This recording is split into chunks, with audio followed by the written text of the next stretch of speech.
后来过来是台中有一个37岁太太，常常感觉安尼头晕、心肝头皮泡菜，赶紧叫救护车来挂急诊。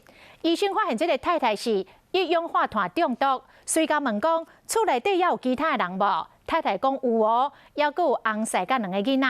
医生就讲赶紧叫因拢总来病院做检查。果然，翁婿甲囡仔嘛拢一氧化碳中毒咯。真正是好哩，加在有这个医生。 观察反应快速，救到因一家口仔4条命。头有点晕。台中有一个37岁妇人人，就像阮来讲头晕晕、心肝头皮泡菜，叫救护车挂急诊，想袂到是一氧化碳中毒。他并不知道他是一氧化碳中毒。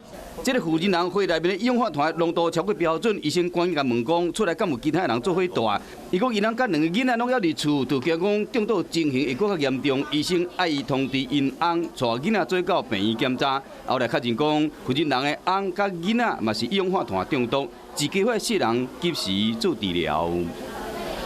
热水器它是说装在阳台上，那不过就是阳台是外推式的，所以等于也是在室内的环境。那他们只有开一个缝。医生讲，一氧化碳中毒轻症是头壳晕晕、会痛、会冰白、规身躯无力；若较严重的，心律不整、会心梗塌、昏迷，甚至会死亡。正常的较轻的，根本唔知讲本身是已经一氧化碳中毒啊。头晕的，有呕吐的。 也有当做肠胃炎的。提醒乡亲，甲随着水器爱倒伫室外，窗仔门爱开，阳台唔通放一寡有诶无诶物件，影响通风，安尼才有避免一氧化碳中毒。